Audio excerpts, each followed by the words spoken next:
Authorities in Germany, they have carried out a series of raids on properties linked to a group known as the Reichsbürger group. Now, that is the far-right network that was implicated in an alleged plot last December to overthrow the German government. One police officer was shot and wounded in that operation. Several locations in neighboring Switzerland were also searched. German law enforcement estimate that the extremists have up to 23,000 supporters nationwide.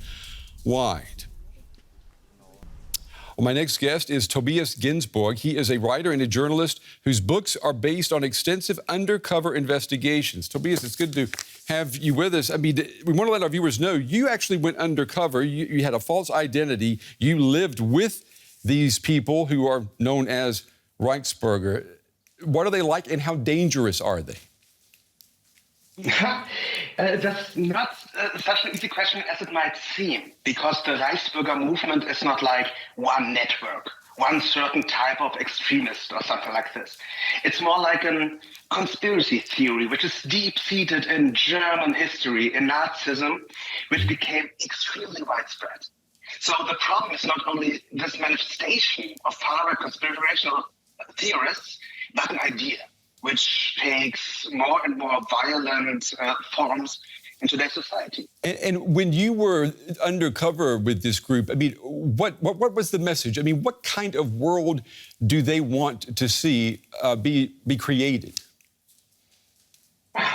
It's the same fantasy every far-right activist has. It's the idea of an homogeneous society without the other, the foreign one, those up there, the elimination of the enemy within, stuff like this.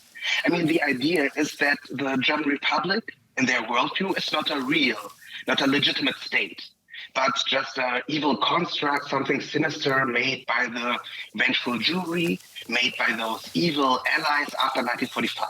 And now they want to reconstruct an idyllic former German Reich or state or whatever. And today we saw these raids carried out here in Germany and in Switzerland. How big of a blow would you say these raids have been to any plans that this group, may have to overthrow the government? Well, not a big one at all. It's way too late and way too little. Again, the problem is not that we have one network. Why do you say it's 2,000 people? Yeah, Tobias, why do you say it's way too late, way too little? Because we had those structures and those ideological beliefs deep-seated in German society for decades and decades. It started in 1945, and till 30, 40 years, these ideas could escape those far-right circles and became ideas in the center of society. Those people which get arrested now are not like fringy, dopey neo-Nazis or conspirational theories. Those are policemen, members of the German army, stuff like this. Normal people who believe those far-right fascist ideas. So what you're saying is now. But Tobias, you're saying that these extremist ideas have now moved into the mainstream of German society. My question is, what do you think? What has allowed that migration to take place?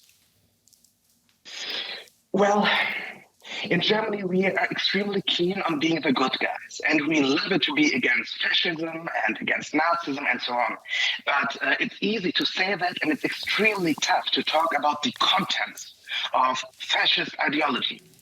So those ideas, right? So the idea of those up there trying to eliminate or to damage the German people, those ideas came back to the center of society, and people who don't consider themselves to be far-right said, well, yeah, that sounds pretty good. And it's horrible. It's a problem of education, fundamental education. Yeah, it's fascinating talking with you, and I hope you can come back when we have more time to hear more about your experiences with this group. Author and journalist Tobias Ginsburg. Tobias, thank you. Pleasure, thanks.